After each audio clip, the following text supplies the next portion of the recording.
Radio Q, wir sind der Campus. Your last show at Wacken was in 2012, quite a while ago. Yes. How did Amaranthe develop since your last time at Wacken, and how does it feel like being here back again? It's really, really interesting because some person ripped off the last show that we did here in 2012 and put it up on YouTube. Ripped off the video, obviously, after 5 years, 6 years, something like that. And we were watching it, like, recently. And it's kind of incredible because we were just right now watching the latest recording of the show that we did. So it's kind of interesting to see how much the band actually have grown as a live act in terms of performing and playing and singing and everything. So there has been a massive development, but most of all, it's just really great to be back at Wacken. Yeah.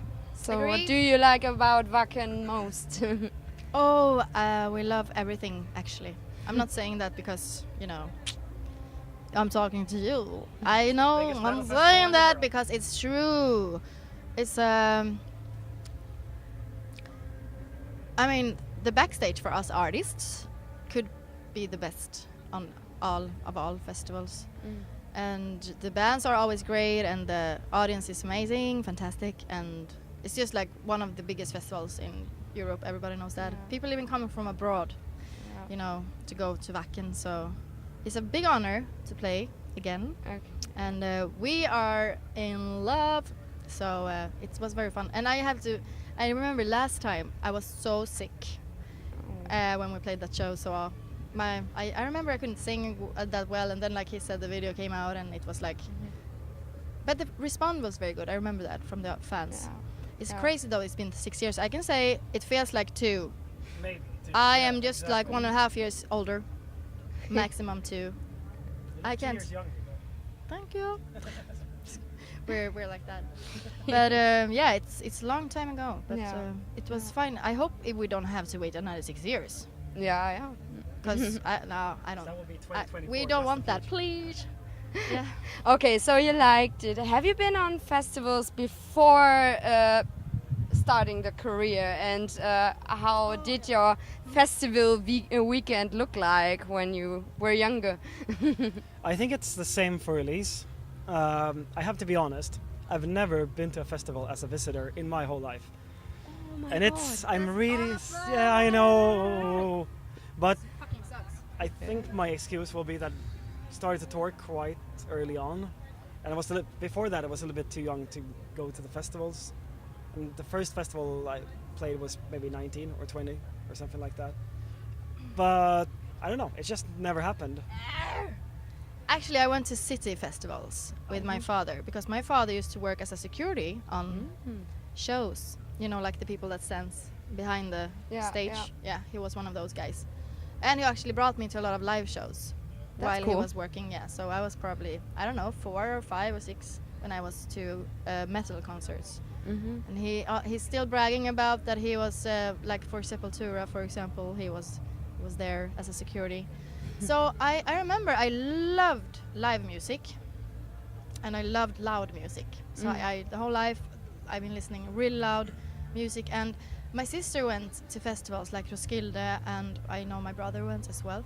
And then she always came home, and there was always so much like stories to tell, and so I always wished I could go, but I was very dedicated to my studies. And what did you study? I studied musical and theater, dance and singing, and like the whole summers it was always practice, and then I also had to work. So I was the kind of kid that never got any money from my parents to go to see a concert, and then when I worked, I was so dedicated to my work, so I didn't have time to take, I usually worked like this season kind of job. Actually, I was, I don't know if you think this is interesting, you can cut it out, but I was like a bartender, waitress, and I did this, like I worked on a boat where I put the boat into the land, and then I released it. It's called Hoppilandkalle in Swedish. Okay.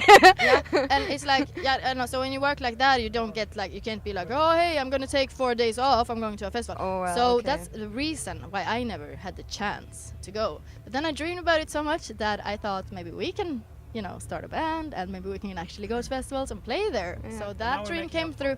So we're making up for it now. We've been to a lot of festivals. Yeah. But I someday I will go as a visitor. We should. Yeah, and I mean, like the together real deal with tents and all that. Is that the best way? Well, Right now, that's how I'm doing it. You're doing it that way, yeah. okay. With tent and What is it like? yeah, nice. Yeah, at 8 o'clock it just is so warm that you have to go out and have a shower and then drink the first beer and then everything is good. yeah. I get it. Okay, so a year and a half ago, Jake left the band. Niels filled his place. How is the atmosphere in the band like since then? Absolutely fantastic. I mean, not to do comparisons or whatever. It's a little bit like comparing your current girlfriend to your last girlfriend or something like that. But I can only say that everything is working out perfectly. It fits great into the band on stage, and also on the album, which is at the end of the most important thing. But it feels like he's been in the band for 5 years or something, and he's only been in the band for a year and 3 months. Okay. So we're extremely happy with him, and most likely he's pretty happy being in the band as well. He is very friends with Henrik from Stockholm. They know each other for a long time, so it feels so natural that they know each other so well, and he knows a lot of our crew because he's from a band called Dynasty, so that toured a lot in Sweden and abroad. Yeah, exactly. I don't know exactly the history, but so it feels already like he knew us, and since he has a very close friend in the band, it makes everything else easier. So they hang out most of the time, and okay, we work hard together. So it's very easy. Yeah, when I saw your show, I also thought that is pretty good working out. Good. Yeah. During your career, you made quite a few friends with other metal bands like Powerwolf, and you're touring together and supporting each other on stage. How would you describe such a friendship between bands? Do you invite each other to your home, or is it just like, backstage you're drinking a beer together and talking about the music? How does it look like? We have to be honest. Here's the fun fact with the Powerwolf guys. We have never met them. And I mean, it's been really, really cool to just... Why are you being dishonest? I don't understand. Yeah, exactly. I'm being too honest. Yeah, exactly. I'm ruining the whole idea. We like those guys. Exactly. I mean, we only been emailing with them, and we did the cover. They invited us to do the cover, and we also got the offer to doing the tour together. We really, really like the music and the general concept of it, and so on and so forth. Actually, I'm a fan now. I'm a fan. Yeah, I've been listening a lot to the new album, a lot more than any of the previous ones. Right, lady. But so the Powerwolf guys, I'm sure that we will get along absolutely fantastically. It's been really, really good so far. I mean, extremely looking forward to that tour. But when it comes to the band friendships in general, we have a lot of people that we know just in our backstage area. We have Epica just next to us. Elise and Simone are really, really good friends. And we have Dark Tranquility just next to us, and we have Children of Bodom and everything, and Amorphous. So it's always like a small little family. That's true. And usually it's like hanging out in the backstage, having a beer. I think, if I should, from my perspective, I mean, we have friends that you grew up with, that you grew apart because you're living this crazy life that nobody understands. And if you're going to, talk about your stories, most of them think that, I don't know, or maybe it's just like something they can't relate to. And most people like to talk to friends and they can relate. I mean, other than just like relationships and regular stuff like that. Like when it comes to work or lifestyle and stuff. So that's the thing, like when you meet people that share the same work as you do, especially females, you become very good friends. And the good part is that you don't judge each other. If we don't stay in contact for a long time, we know it's because we're busy and we respect each other for being like dedicated to our careers and our jobs. But when we finally meet, we get so happy. Like today, when I saw Simone was our neighbor in the backstage, I was so happy, and she texted me yesterday evening. She's like, "See you tomorrow," and then that like glimpse of just excitement and we toured with Camelot back in the days. We went to South America, United States, also the same with Elize. So because we've been doing so many like tours together, we got to know each other better and like it's a good kind of friendship that is like contains a lot of respect.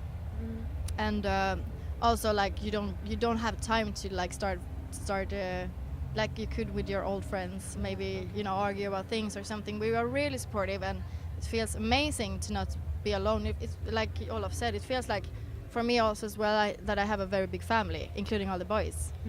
That they're so sweet to me, and they always want to give me a hug, and they know me, you know, as a person now, and you get to know each other in the backstage, and that's we value it a lot, and we never feel so alone. And we said before that we hope that, you know, people are not going to start separating the bands in the backstages. I mean, the bigger bands get their owns. If you get that big, and I would feel so lonely, and it would be awful. I want to be around other bands when you play festivals like this, and also like, of course, headline shows and stuff. So. Okay, so what's up next for you musically? Is something planned? It is. We have an album coming out. Oh, we have a single actually coming out this Friday.